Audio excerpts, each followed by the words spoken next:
Bismillahirrahmanirrahim.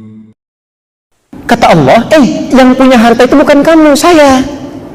Cuman saya titipkan kepada kamu, saya pilih kamu, barangkali amalan kamu masih kurang. Dengan harta ini kamu bisa gunakan untuk menyusul amalan-amalan orang lain. Ya.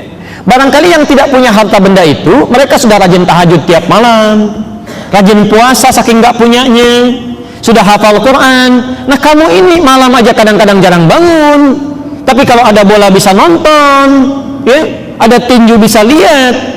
Masya Allah, salat nggak bisa dilakukan, puasa jarang-jarang, Quran jangankan hafal, baca juga masih belepotan. Kata Allah, ini saya titipkan pada kamu bukan pada yang lain. Saking sayangnya saya kepada kamu, ya.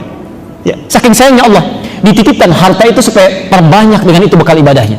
Masya Allah, dia bisa sedekah, dia bisa infak, dia gunakan pada yang lain. Itu tujuannya. Jadi bukan untuk sombong, ya, bukan untuk pamer, itu salah. Sekali-kali jangan sampai terjadi dan Anda mesti waspada. Hati-hati. Ya. Innal insana la yatgha. Ya. Ada kecenderungan manusia itu bisa bersifat sombong, melampaui batas. Ya, melampaui batas. Pelan-pelan. Nanti kita lihat ya, apa kaitan ayat ini dengan contoh-contoh kita. Melampaui batas. Jadi kata Quran, jangan sampai terjadi ada di antara kita bisa melampaui batas, dan mesti waspada jangan sampai melampaui batas. Ya. Jangan sampai melampaui batas. Ya. Nah, sombong adalah salah satu sifat yang muncul ketika seseorang melampaui batas, ya, dalam sifatnya, ya. Melampaui batas dalam sikapnya. Ya. Bagaimana ini bisa terjadi? Seseorang melampaui batas kemudian jadi sombong. Ar-ra'ahustaghna, jika sudah merasa dalam diri punya kelebihan, sudah merasa lebih. Istighna namanya, al-istighna. Kata Quran, sifat sombong pertama kali bisa muncul ketika seseorang merasa punya kelebihan, merasa lebih. Anda kaya, itu tidak dilarang, bahkan didorong, ya. Bagaimana Anda bisa berzakat kalau tidak punya uangnya? Bisa infak, bisa sedekah kalau tidak ada yang disedekahin. Bisa haji kalau tidak ada biayanya, boleh. Yang tidak boleh itu merasa lebih, merasa kaya dibandingkan dengan orang. Anda punya kedudukan, boleh. Justru dengan kedudukan itu bisa membuat kebijakan-kebijakan yang baik, punya dampak ibadah. Ya. Ada seorang diangkat menjadi bupati, membuat kebijakan, ya, sholat berjamaah di masjid. Saat waktu sholat berhenti bekerja, sholat dulu misalnya. Begitu bawahannya sholat, dia dapat pahalanya. Ya, Masya Allah. Bisa, Pak, Bu. Tapi yang salah, merasa lebih dengan kedudukannya, sehingga berbuat zalim. Ya, sombong, bisa terjadi. Ya. Punya ilmu, boleh. Yang salah itu merasa lebih dengan ilmunya, yang lain kecil semua. Ya. Yang lain kecil semua, ini yang jadi bahaya. Ya. Kan saya sering ibaratkan ya, orang sombong itu seperti orang yang naik ke puncak yang tinggi. Dia sendirian naik, kemudian dia melihat ke bawah, orang kelihatannya kecil semuanya itu. Ya. Dia lupa bahwa orang di bawah pun melihat dia juga kecil di atas. Ya. Silahkan cek, Anda naik ke tingkat tertinggi itu di menara di Masjid Nurul Bahri, lihat orang di bawah, kok kayaknya kecil semua ya, kecil. Dia lupa yang di bawah pun lihat dia kecil juga. Dan yang paling berbahaya, kalau dia sendirian melihat orang banyak di bawah, tapi kan yang dari bawah melihat dia itu sendirian. Itu yang berbahaya. Nah, sekarang kita teruskan dulu. Jadi, penyakit sombong ini kata Quran, pertama kali bisa muncul karena orang merasa lebih. Sekarang yang jadi masalah, kapan seseorang itu merasa punya kelebihan? Kapan? Ziyadatul mali. Ya, penyebab pertama, bertambahnya harta benda. Oh, hati-hati ya.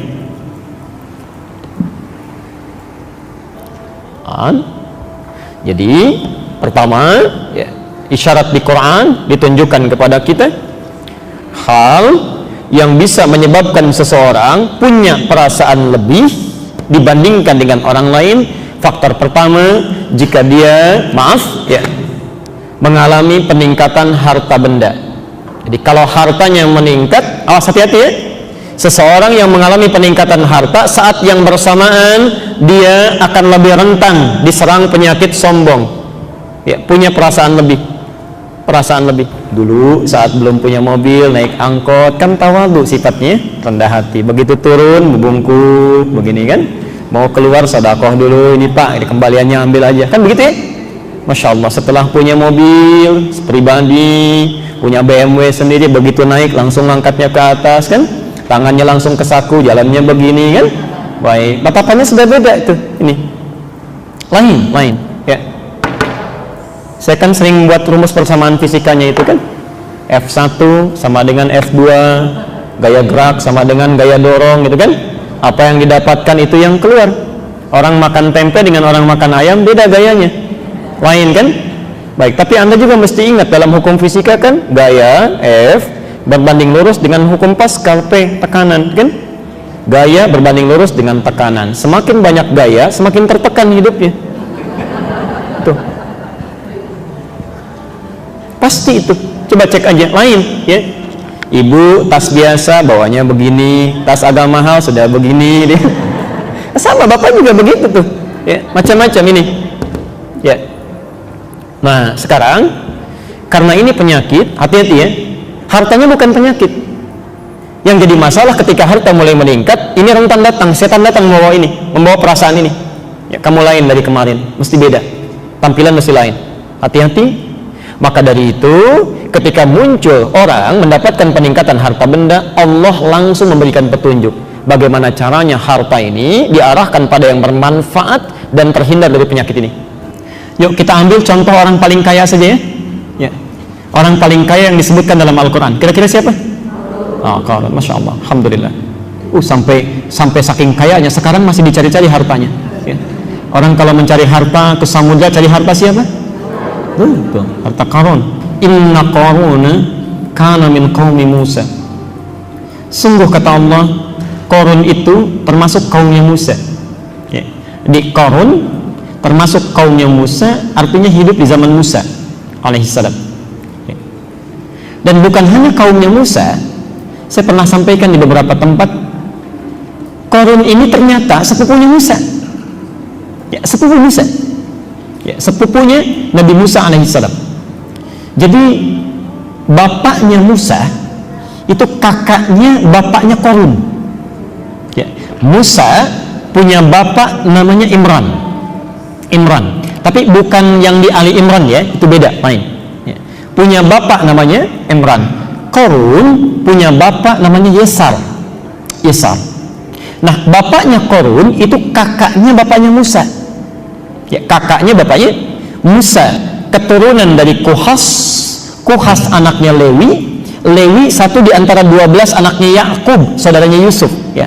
Yakub anaknya Ishak anaknya Nabi Ibrahim alaihissalam ya, bin Azar bin Nahur ya, bin Abir bin Kinan bin Arfakhshad bin Sam bin Nuh alaihissalam, bin Nihlail bin Matushalah bin Kinan bin Anwas bin Tis bin Adam alaihissalam ya.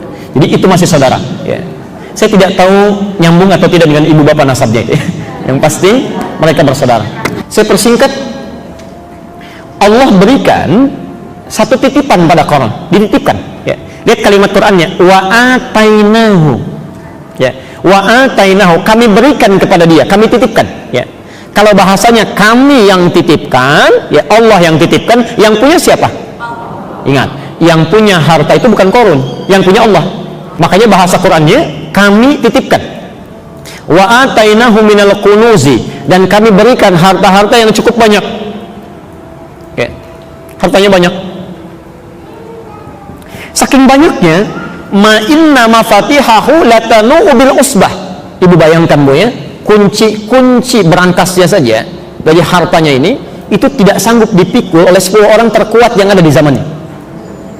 Anda bayangkan, insyaallah. Ada orang punya harta benda, kunci berangkasnya saja itu dibawa oleh 10 orang terkuat di masanya, itu masih keberatan Pak ya, masih berat ya. Luar biasa kayaknya. Yang paling menarik begini, tapi ketika datang harta benda ini berubah statusnya jadi orang kaya, super kaya, luar biasa. Tadi ya, peningkatan gaya hidup mulai berubah, tekanan mulai datang, penampilan mulai ingin dilihat, ingin beda dari yang lain, ya. Kalau Anda punya brankas misalnya, kuncinya Anda sembunyikan atau Anda pamerkan? Pasti sembunyikan. Nggak ada orang pasang iklan, kunci brankas saya terletak di sini katanya, dia foto, ya. Atau dia posting di status dia, itu mustahil, ya. Mustahil. Ini lain. Saya mesti beda dengan yang lain. Harta saya terlampau banyak, mau diambil juga akan habis, ya. Maka setiap kemana-mana itu selalu dikawal oleh 10 orang bodyguardnya, khusus untuk membawakan kunci brankasnya saja. Jadi kalau mau jalan misal ke sini, ke Kodamar, di belakangnya 10 orang, cuman bawa itu aja. Ini saya, tuh. Udah mulai sombong. Kaya, sombong. Banyak hartanya, ya, banyak. Pelan-pelan. Maaf, kalau ada orang kaya sekarang, lebih kaya mana dengan korun? Kaya korun. Jadi kalau ada orang kaya sekarang sombong, keterlaluan itu. Ketinggalan zaman. Ya. Dulu yang lebih kaya sudah ada, ya, dan bermasalah. Ya. Jadi kalau korun saja yang paling kaya sombong bermasalah, yang sekarang nggak lebih kaya dibanding korun mau sombong, itu ketinggalan. Ya. Anda terlambat, maaf. Ya, sudah ada yang lain. Masya Allah. Saking sayangnya Allah, diingatkan. Inilah sifat kasih Allah, Pak Ibu sekalian. Ini sifat kasih Allah. Jadi Allah itu punya sifat rahim yang luar biasa, rahman yang sangat dalam, tidak akan membiarkan hambanya, maaf ya, larut dalam keburukan. Jadi sepanjang masih ada kesempatan, nyawanya belum hilang, itu didorong untuk kembali, untuk berubah. Ya. Saya beri contoh misal, yang hidup di zaman Musa alaihissalam selain Qarun, yang paling jahat siapa? Fir'aun. Anda bayangkan, Fir'aun satu orang, jahatnya luar biasa, dikirimkan 2 nabi supaya berubah. 2 nabi, kita aja yang banyak cuma 1 nabi. Cuma Nabi Muhammad SAW. Fir'aun yang mengaku Tuhan di surah An-Nazi'at ayat ke-24 itu, Ana Rabbukumul A'la, saya Tuhan yang paling hebat. Saking sayangnya Allah, jangan, kamu salah. Saya kirimkan 2 nabi untuk meluruskan. 2 nabi, dan diperintahkan berkata yang lembut. Ya. Di Quran surah 20 Toha itu ayat ke-44, ya. Faqula lahu qawlan layyina, tolong Anda berdua datang pada Fir'aun dan berkatalah dengan lemah lembut.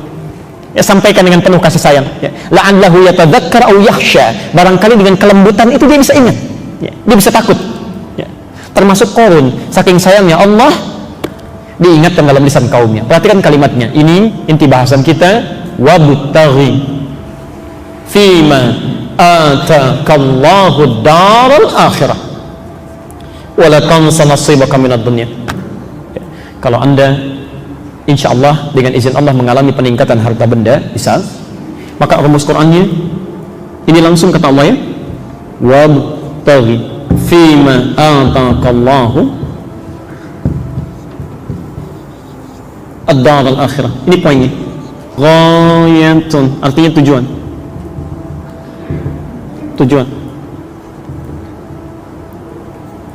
Misal Anda umrah atau haji, ya, datang ke Saudi, orang sana berkata ishtibgha, apa tujuannya ke sini?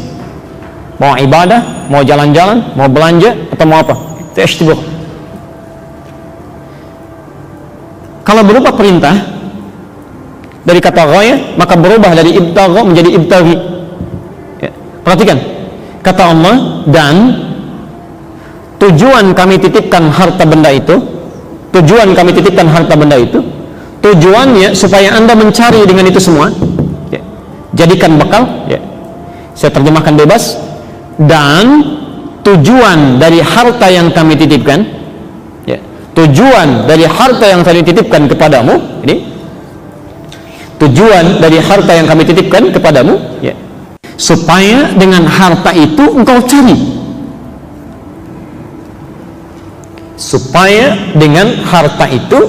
cari, tempat terbaikmu di akhirat, di surga. Tempat terbaikmu di akhirat. Tempat terbaik di akhirat. Jadi maksud Quran itu begini, kata Allah, yang punya harta itu bukan kamu, saya. Cuman saya titipkan kepada kamu, saya pilih kamu, barangkali amalan kamu masih kurang. Dengan harta ini kamu bisa gunakan untuk menyusul amalan-amalan orang lain, ya. Barangkali yang tidak punya harta benda itu, mereka sudah rajin tahajud tiap malam, rajin puasa saking nggak punyanya, sudah hafal Quran. Nah kamu ini malam aja kadang-kadang jarang bangun, tapi kalau ada bola bisa nonton, ya, ada tinju bisa lihat. Masya Allah, sholat nggak bisa dilakukan, puasa jarang-jarang, Quran jangankan hafal, baca juga masih belepotan. Kata Allah, ini saya titipkan pada kamu bukan pada yang lain, saking sayangnya saya kepada kamu, ya. Ya, saking sayangnya Allah dititipkan harta itu supaya perbanyak dengan itu bekal ibadahnya. Masya Allah, dia bisa sedekah, dia bisa infak, dia gunakan pada yang lain, itu tujuannya. Jadi bukan untuk sombong, ya, bukan untuk pamer, itu salah. Ya. Di saat Allah titipkan kepada anda kendaraan misalnya, barangkali yang nggak punya kendaraan itu sudah siap biasa jalan dengan kakinya, Bu, Pak. Ya. Ada orang ini masjidnya, rumahnya 500 meter, nggak punya kendaraan karena memang kakinya biasa jalan, masih ke masjid juga. Ada orang tinggalnya cuma 100 meter dari masjid, di sampingnya, saking sayangnya Allah, barangkali kalau kamu tidak bisa jalan dengan kakinya, ini saya berikan sepedanya, ini saya berikan motornya. Belum cukup kalau takut alasan hujan juga, ini mobilnya, dari mobil yang biasa sampai mobil yang paling mewah. Belum ke masjid juga. Dengan cara apa lagi? Ya, dengan cara apa lagi difasilitasi? Ya. Ada orang misalnya, mohon maaf, gitu ya, orang lain biasa puasa, saking nggak punyanya puasa. Saya pernah ditanya beberapa Ramadan yang lalu, Ustaz, apa hukumnya kalau ada seseorang puasa terus dia sampai subuh nggak buka? Apa hukumnya, Pak? Orang puasa, Bu, dia maghrib nggak buka sampai subuh tuh, apa hukumnya? Haram. Hukumnya, kata saya saat itu, wajib bagi saya memberikan dia makanan. Karena ternyata bukan dia nggak mau makan, nggak punya makanan. Saking nggak punyanya, dia cuma nelan mudah sampai subuhnya. Tapi orang ini saking menjaga harkat martabatnya, tidak mau meminta-minta, ya, dia bertanya dengan sangat elegannya, apa hukumnya orang tidak berbuka sampai subuh? Saya bilang, hukumnya saya memberikan makanan pada anda, wajib bagi saya memberi anda makan. Ya. Saking nggak punyanya, ya. Kadang-kadang kita mesti menggunakan pendekatan dakwah dibandingkan dengan pendekatan fikih. Ya. Coba, Bapak, apa hukumnya seorang laki-laki tetangga masjid ini, tetangga masjid nggak mau ke masjid, apa hukumnya? Haram, dosa dan sebagainya. Hukumnya ajak dia ke masjid, ajak. Ya. Ya, tidak harus selalu haram kita kedepankan, ajak dulu ke masjid. Barangkali dititipkan jadi tetangga anda karena cuma anda yang bisa mengajaknya, anda yang membawanya. Tidak Allah titipkan pada yang lain karena cuma kita yang bisa mendoakannya. Ya. Jadi jangan mencelanya. Oh, sibuk mencela tuh tetangga kita mah, ya enggak seperti ayah sudah ke masjid. Doakan dulu. Daripada dicela, didoakan. Ya. Sama dengan begini, maaf ya, anda dititipkan harta benda karena menurut Allah kita yang bisa, bukan orang lain. Ya. Maka agak aneh kayaknya, agak aneh nampaknya ada orang sombong dengan harta titipan, itu aneh. Aneh menurut saya. Ya. Yang punya harta tadi siapa? Masih saya tulis tuh, Allah. Allah titipkan, kita sombong dengan titipannya, itu aneh. Pak, mohon izin nanti saya titip handphone ya. Baik Ustaz. Begitu dititipin handphone, jalan. Kayak punya sendiri padahal titipan. Ya. Titipan. Pak, mohon nitip mobil ya. Silahkan Pak, silahkan. Begitu dititip orangnya pergi, foto-foto, ceklik, pasang status. Ya, alhamdulillah, bikin orang penasaran. Mobil baru ya, padahal bukan titipan. Sampaikan. Ya. Itu keanehan pertama, itu keanehan pertama. Jadi kalau ada orang kaya sombong, hati-hati Bu ya, Pak, informasi saja. Itu orang aneh. Orang aneh, ya. Orang aneh. Satu itu. Yang kedua, maaf, umumnya orang yang dititipi itu tidak mau banyak. Tidak mau banyak. Anda punya rumah, ada tetangga nitip mobil satu, mau nggak? Titip mobil, bersedia tidak dititipi? Satu saja. Baik, sekarang 10 nitip. Tidak. 20. Kenapa tidak mau? Capek, tempatnya nggak ada. Ini yang paling aneh begini.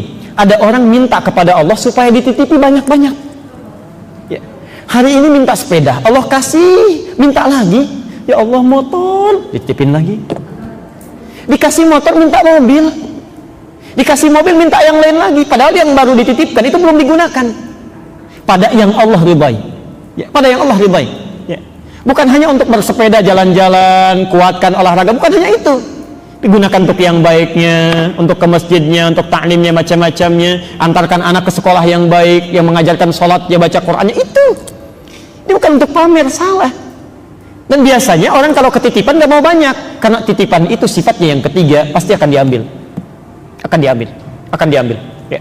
Hati-hati, orang terlalu banyak dititipi, maaf, ketika diambil tidak siap dengan pengambilan itu, tidak siap.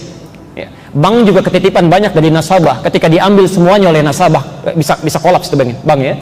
Ya, bisa bingung. Ya. Sama, ketika Anda dapat titipan terlalu banyak, tidak digunakan dengan baik, tidak tahu rumusnya, maaf, terlalu bangga dengan itu, besok saat ditanya oleh Allah diambil kembali, sulit kita menjawabnya. Ya, sulit. Saya kemarin dari Auckland ke New Zealand saja, itu Masya Allah, di bandaranya beda itu screeningnya. Ya, Bapak Ibu mungkin pernah ke sana juga ya. Ada banyak hal yang tidak berlaku di sini, di sana berlaku. Ada banyak hal yang berlaku di sini, di sana tidak berlaku. Sebaliknya, ya, dibatasi. Masya Allah. Makanan nggak boleh masuk, sepatu kotor nggak boleh masuk, harus bersih dulu. Kalau hukum dunia saja punya screeningnya khusus, apalagi hukum akhirat. Ini yang nggak boleh masuk, ini harus keluar. Ini yang bisa diterima, ini yang tidak. Maka dari sekian mobil yang ada itu, sekian motor yang dititipkan, berapa yang sudah bisa mendapatkan persetujuan Allah, berapa yang belum mendapatkan ridhonya Allah Subhanahu Wa Taala. Karena itu saya akhiri, maaf, bila Anda diberikan titipan oleh Allah Subhanahu Wa Taala dengan penambahan seperti tadi, maka hakikatnya itu titipan Allah supaya digunakan untuk memperbanyak ibadah ya. Maka jangan menjadi orang aneh, siapkan itu sebagai bekal-bekal kebaikan, dan semoga Allah bisa memberikan kemuliaan kepada kita semuanya ya.